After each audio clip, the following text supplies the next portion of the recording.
Good morning, and thank you very much for joining us. I am Iyori Folani. Okay, our guest this morning is Brigadier General Sani Kukasheka Usman, retired.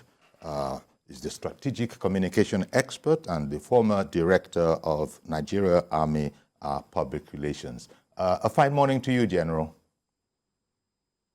Good morning, and thank you for having me on your program. Always our pleasure.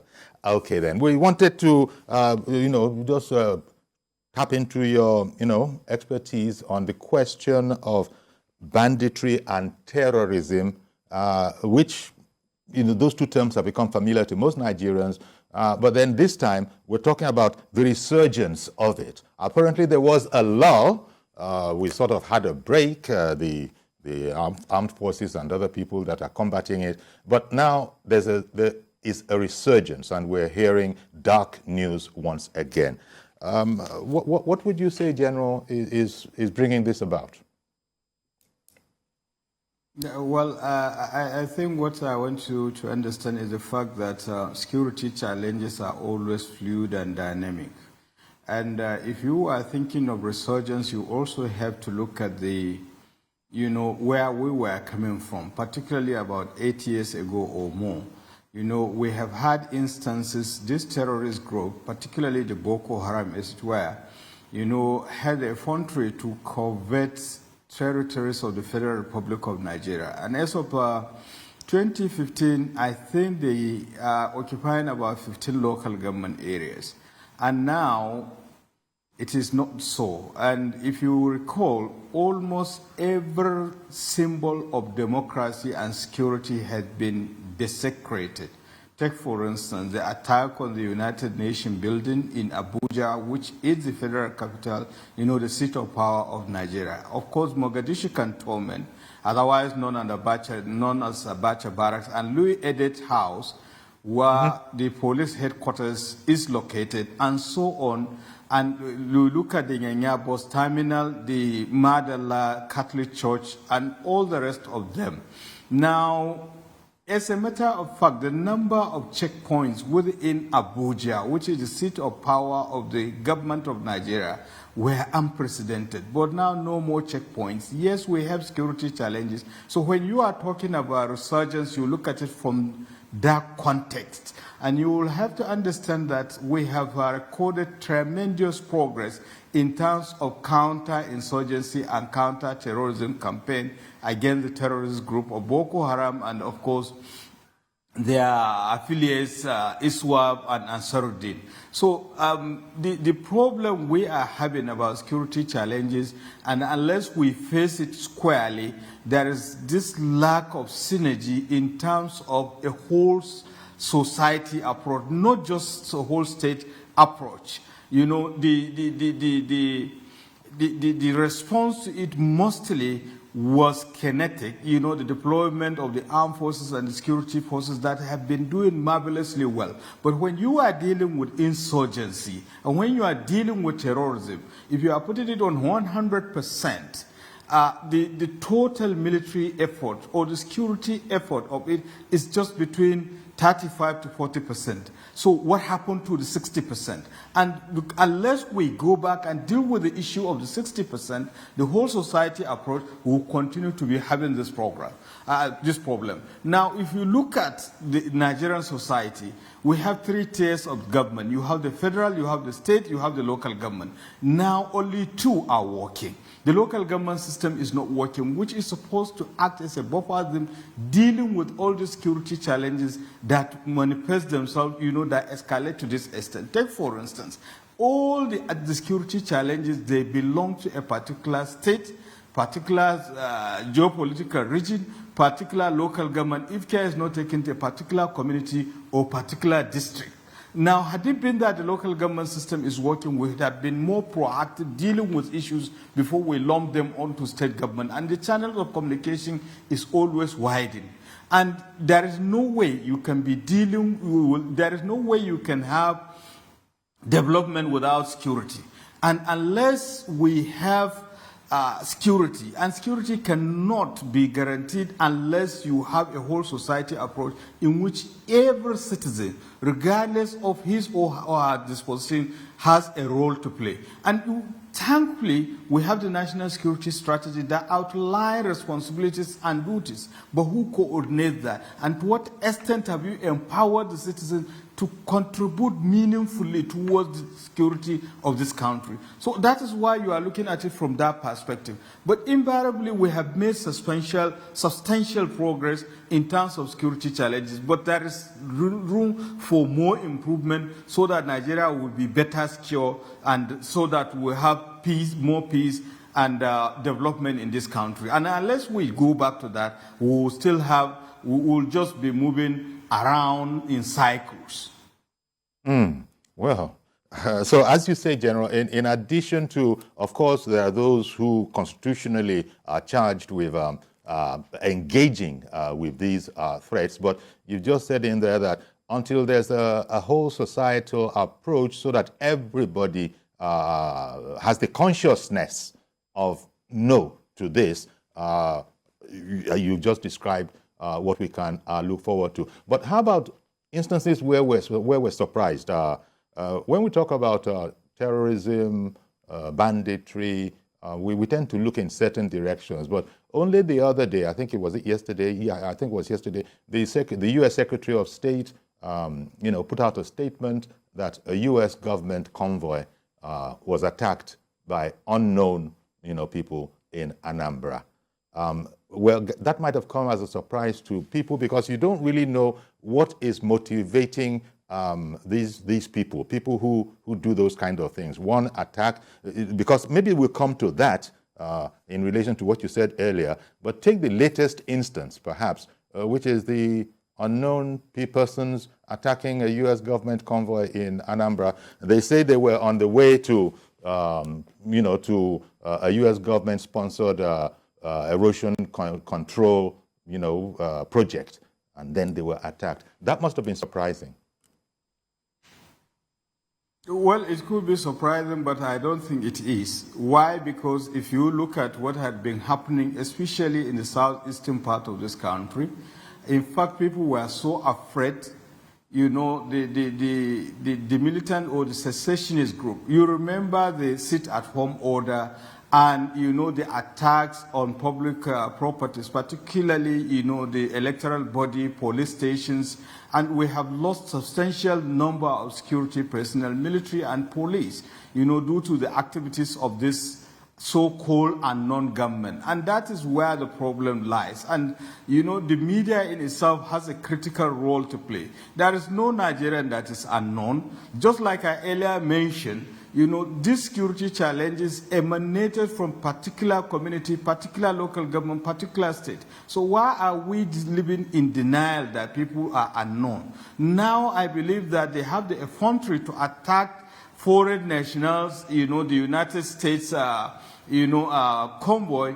Definitely something has to be done. But over time, they have done quite substantial damage, to the extent people were even afraid that the 2023 general election might not hold because of the activities. But thankfully, due to the concerted effort, of the government and of course the security forces, and that is why we have to give kudos to the security forces by rising up to the occasion that we had, a hitch-free in terms of security concern of the 2023 general elections. Now, coming back to the motivations and what have you, there is no way the issue of good governance comes into play.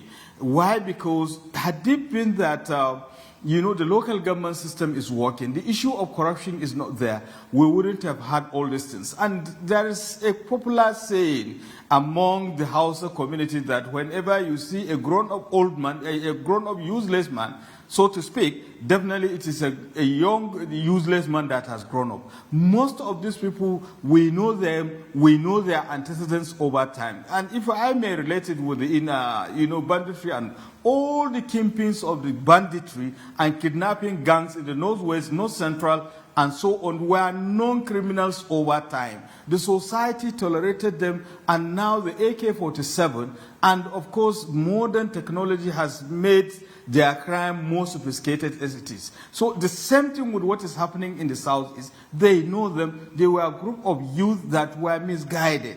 The society tolerated them, not knowing that eventually, just like anything, everything else in life, there are always development. And that is why when, children start to show some kind of attitude, especially, you tend to correct them, because if care is not taken, it will become a habit and they will think it is the normal thing that they are doing. So invariably, unless we treat such things, and coming back to the issue of, it was when this unfortunate incident happened that claimed the number of precious lives. We have never had such intervention activities by a foreign country in a sovereign state of Nigeria. To what extent have we included even the host community that are benefiting? If care is not taken, the state government was not even adequately informed, talk less of the people that they want to intervene. And of course, I know, I live in the north, in the southeast for 9 years. So I know one of the major problems they have is issue of erosion, which unless we need to really do the best we could to ensure that the problem is solved. And it's a good thing that United States government is assisting in that regard. But to what extent have we been involving the community so that they will take not only taking ownership of such programs, but also participate in terms of security concerns and what have you. And that is what we go back to the issue of the whole society approach, coordination and cooperation. By the time such foreign nationals are doing things, there are 3 tiers of government. The federal, what is the relationship between the federal government and those going? What is the relationship between them and the state government and the local government and the local security forces in those states, Anambra State and what have you? If care is not taken, there is no synergy, no coordination. And unless we take it as a whole that everybody has a role to play and everybody is important in terms of security and developmental projects, then we will continue to have problems. Okay. Well, thank you, General. And to put that news item in perspective about unknown, assailants in Anambra State attacking the U.S. government convoy. It was a 2-car convoy. The U.S. Department of State put out that there were 4 or 5 Nigeria policemen in there, some staff of the U.S. mission, and it was a 2-car convoy.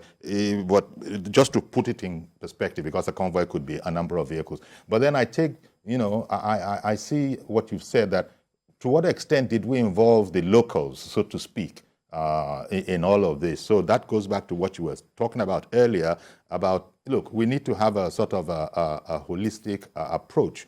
And by the way, it was the U.S. Department of State that had labeled the attackers as unknown assailants. And I say that because you said something that we should stop deceiving ourselves. We know a lot of these people. So on that particular question, I can imagine the intelligence people will know, the people in the villages will know, but what does that knowing do for us? Because I like especially your expression that we can't keep on deceiving ourselves. What can be done with the knowledge that we have of people who are, quite frankly, scattering efforts at good governance? What needs to be done, honestly, I think some steps have been taken. I know that concerted efforts are being made, especially, at consultation level. Take, for instance, at the Nigerian Army Resource Center, I think not even once or twice there were instances of convergence of all stakeholders, especially when you talk about insurgency. And I know that the Nigerian Army Resource Center also carried out a study on some of these contentious issues, what motivate people to be against the state. And of course, Southeast itself was one of the areas visited, and of course recommendations have been made, and not just recommendation, but including implementation strategies. To what extent are we following that is entirely a different thing. But just suppose that with the requirement of or the directives in the national security strategy, there is supposed to be coordination, and synergy of effort, not just among the security agencies, but even among the various components of the Nigerian society. And these are the issues that we need to, up our ante in that regard, because a lot of people usually see a lot of things, but they don't even know whom to relate with, whom to report to, or for the fear of their own lives or safety,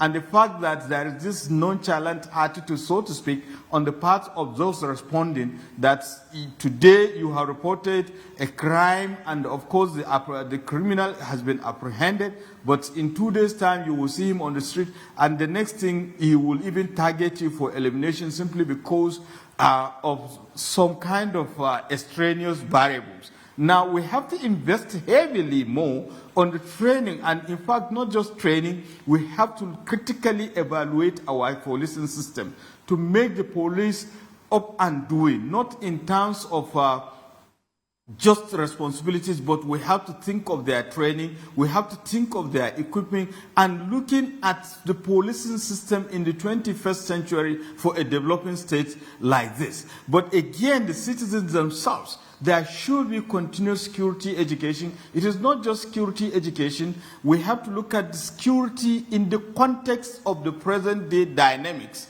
That an average Nigerian that is hungry, he is insecure. You cannot be talking to him about anything else other than to make him, comfortable. So the issue of good governance also plays a very important role, that Nigerians have to be more empowered economically so that they can contribute meaningfully, not just to national development in terms of, those aspects, but also in terms of security, because they should not be disrupted. So it is supposed to be a whole society approach. Various components of Nigerian society have roles to play. Is it the government? Is it the traditional rulers? Is it the religious leaders? Even public opinion, including the family system. And unless we coordinate all those, and synergize them together, we'll continue to have the problem. And that is why the seemingly intelligence we tend to have might not make the desired impact as it were, because you have to empower the people to know whom to report and ensure that their safety is guaranteed, and make sure those responding to those issues are well equipped and they will respond expeditiously. But this is not just enough. We look at our criminal system, criminal justice system. To what extent is the judiciary? And I'm so happy with what a retiring judge was saying, that she wasn't happy about the number of years litigation takes place. So you can imagine that justice is not being served expeditiously. Now, let's even look at what is happening now. Something has happened in this country that has never happened anywhere. That we have, this repentant Boko Haram, almost 100,000 of them. Yes, okay, please. Sorry, General. I'm sorry to interrupt you, but our program is an interactive one, and a viewer called in. So let me take that call, and then we'll resume what you were saying. Good morning, Reverend Dominic in Alimojo. Good morning, Chief Yori. How are you? Very well, thank you. Please, Chief Yori, please, I want to ask one question. Sure. And I don't want you to gloss over it, Chief Yori. Let General answer this question. Please. I don't agree with General about all he has said. There's no way we're better off today than 2015. Why? Please let the General answer this question. Is it easier to take a vehicle and run into the U.S. office and stop bombing, or to do jailbreaking in Abuja that happened last year? Which one is easier? He's a general in security architecture. Which one is easier, to pass a stop-bombing in your office, or to jailbreak and take all their followers and go away in the seat of power in Abuja?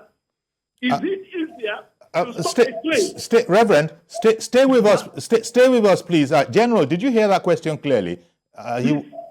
Because please, unless you put it in a perspective, but it seems as if he was shouting. I was just hearing he's there in Abuja. I'm trying to, Reverend Dominic, could you take it a bit more slowly, please? You were saying which is easier. Easier to take a vehicle with bombs and run into a U.S. house, or can you hear me? Yes, I'm hearing as you're speaking now. Please continue. Okay. Which one is easier, to take a vehicle and run into a UN office in Abuja as a suicide bombing, or to cause a jailbreak or a jailbreak. Can you understand the question now? Okay, are you talking about the UN facility in Abuja that was attacked? Yes, which one is more easier? I'm asking General. In security architecture, okay, is it easier to attack a UN office, okay, or for a jailbreak? All right then. Okay. Thank you very much, Reverend Dominic. If I may answer you directly, first and foremost, I'm not a criminal and neither am I a terrorist. So much as we tend to study their mindset and all the rest, I would know which one is easier for the criminal elements, you know. But when you look at it from this perspective, it depends on what they wanted to achieve. And of course, you know, they said publicity is the oxidants of terrorism. And by attacking the UN building, definitely they are sending a message not just to the Nigerian authorities, but to the whole world and international community that the so-called UN, that is supposed to be the police of the world, is also vulnerable. And they will do everything possible to attack it. That is issue number one. Then, of course, when you look at the issue of, you know, attacking a medium correctional facility, just like what happened in Abuja some time back, you look at the motivation also. And that is where the criminal justice system comes into play. We have instances of people awaiting trial and convicted people all lumped up in a kind of medium security prison and correctional facility. And I don't think it is correct. Those people that are high-profile prisoners should be taken elsewhere. They should not be mixed up with people that are awaiting trial, especially those that have committed minor offenses. In fact, they are being detained on basis of suspicions, because we are a democratic society that respects the tenets of the rule of law. Unless a competent court of jurisdiction have found you guilty, you are still a suspect or an accused, as the case may be. And we know what transpired in those instances. Part of the, and that is where the issue of coordination, the issue of intelligence come into play. There were complaints over time by the DSS that sometimes they will be tracing phone calls to the four walls of a prison facility, and yet they will hit a brick wall. And some days before that unfortunate incident, it may interest you to know, they carried out a kind of sweep. You can be, you'll be surprised to know the number of mobile telephone handsets that were recovered. Who took those telephone handsets to that place? What happened to monitoring and evaluation? What happened to, regular checks and adherence to, the rules and the rules in, in that facility? And now again, there were complaints that the facility was encroached by members of the public, that people who had no business to be at the correctional facilities, now they pass through on a daily basis because you cannot stop them from going to their residential. Unlike areas in other countries, correctional facilities are just far away from living quarters of the society. So there are so many things. So I honestly, I wouldn't know which is easier, unless the terrorists, when you ask them, the surviving ones, maybe they will tell you. But of course, when you look at the motivation, that will give you an answer to that question. Okay, if there's time, we can return to it, because whereas I can't read Reverend Dominic's mind, I wonder if it related to instances like the UN building at the time was taken by surprise, it was attacked, and we have heard of, sometimes the American military, when they're in foreign land or so. I think in Saudi Arabia or so, we heard that there was an attempt to hit them, to hit their formation, but they foiled this attempt, even though it was a suicide attempt. So I wonder, as I said, I can't read his mind. I wonder if his question related to how fortified, how well prepared are we for these attacks? But then again, as I said, I can't read his mind. But in the meantime, let me go to James, who has called in from Kaduna. Good morning, James.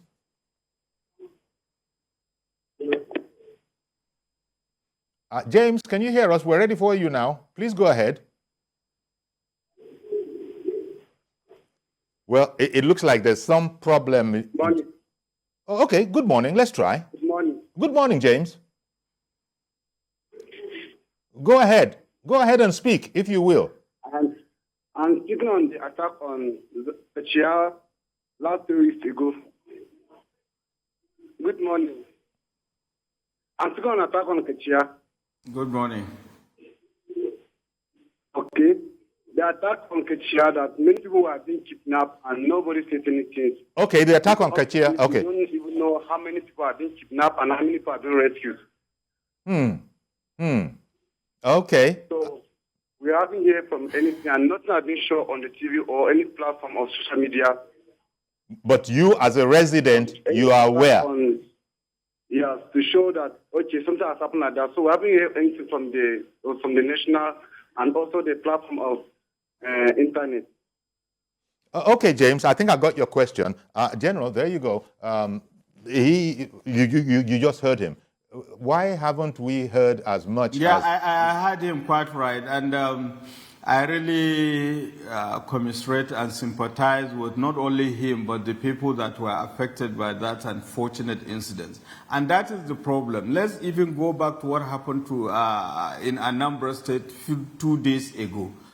Yes. We started getting the information. In fact, I belong to a particular WhatsApp group. Somebody raised the issue and somebody tried to downplay it that he was a harbinger of trouble and all the rest. But eventually it came to pass. But I can rest assure you, the Americans, as far away as they are, they were the first to react as compared to our own Nigerian, not even the Nigerian media or Nigerian authority. And that is why it is very important that everyone has a role to play. First and foremost, the citizen, when he or she hears or sees anything, he should also be able to report. Then people, the appropriate authorities have to respond accordingly. And the media have a tremendous role to play, in bringing out these atrocities as they occur. Not that simply because you are interested, it belongs to something happened that you have a vested interest in, you publicize it or escalate it as the case may be. No,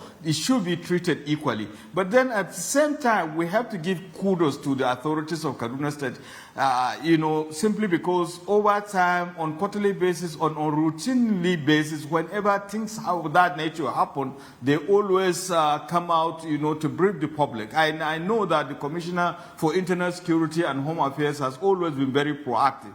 And I wonder why such unfortunate incident should have slipped him. And that is where the reporting system is equally very important, that whenever we see things or we hear things, we are supposed to report. There are even time-tested traditional chain of command, community leaders, traditional rulers, as the case may be, who are always there with the people and who relate with the, local authorities, be it the divisional police officer, the state commissioner, or even the state director of security, and so on and so forth.